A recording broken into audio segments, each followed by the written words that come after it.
But this also brings us to another important question about, consumerism all over the world. Can we say that consumerism has become a global phenomenon? Is it true that people all over the world are increasingly exposed to consumerism and all the societies are becoming consumer societies? Actually, not so much, right? Because there are two, one limitation of consumerism which is very difficult to surmount, which is basically global poverty. So first, majority of people around the world are simply too poor to be considered modern consumers. So around 700 million people, around about 10% of the humanity actually live in extreme poverty. As per the World Bank data, these people, 700 million people, live on less than $1.90 per day, right? And 71% of the world's population lives on less than $10 per day, according to a 2015 report of World Bank. So while an income of $10 per day is considered the minimum necessary for surviving, it is not enough to support a consumerist lifestyle. So this type of poverty is falls under what we know as absolute deprivation, which is a kind of insufficiency, severe deprivation of basic needs, and it affects about one third of all the people on this earth. So one third of the people do not have anything to, basic for for their basic survival, so they can't be consumerist. But there is also another concept which is driven by modern technology, which essentially means that nearly everyone has some exposure to the lifestyles of the rich and famous. And as a result, there is another kind of deprivation which is known as relative deprivation, which is this lack, feeling of lack that comes from comparing yourself to someone else who has more, right? So most of the world or most of the people on this earth actually feel this kind of relative deprivation to some extent or other. So this was one of the major, limitations of consumerism, that there is this, not everyone can consume because they do not have the means to consume a lot. And second, which is I think in my sense is more important, is that consumerism is not yet,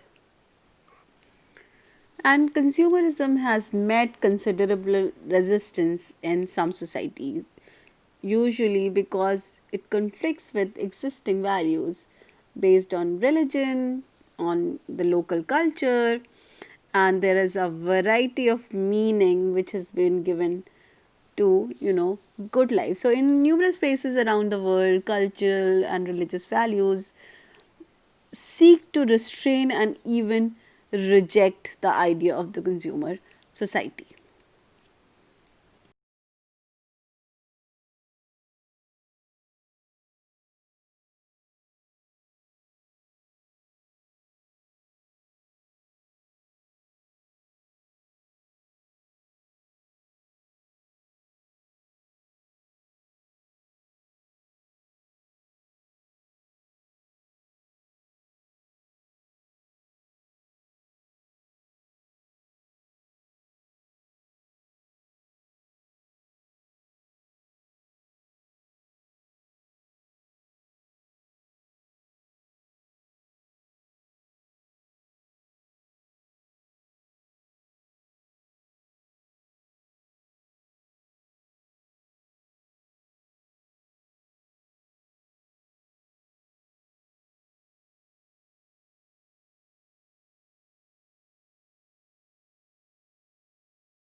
This brings us to another important element of consuming, and that is advertising. Right? So, what drives consumption in a market based society is advertising, and it has become a force that is equal to, education and religion in shaping public values and aspirations. And that, so if we think about United States, we have a total spending of about $600 per person annually on advertising, and according to one estimates, Americans are exposed to around, can you guess how many commercial messages per day? Take a guess. Americans are exposed to around 5,000 commercial messages per day. So that is the force that is advertisement. And advertisement is just not about, you know giving you about choices. That is very good, so we should be aware about choices that we have as consumer, but advertisement also appeals to people at different levels. And one thing that I wanted to you know you to think about is the rise of advertisement industry in 1950s, and I hope some of you have seen this super serial which is about the rise of advertisement industries in US, and if you have not, you can see it. And that essentially tells you that advertising actually appeals to many people at different values. It is emotional as well as practical, and it is about a range of desires and fantasies, right? It is not just about giving choices to consumers. The multitude of advertisement that we encounter carry their own separate messages, yet at a deeper level, they all share a very powerful cultural message, and that is about consumption and about a consumer society and about consumerism.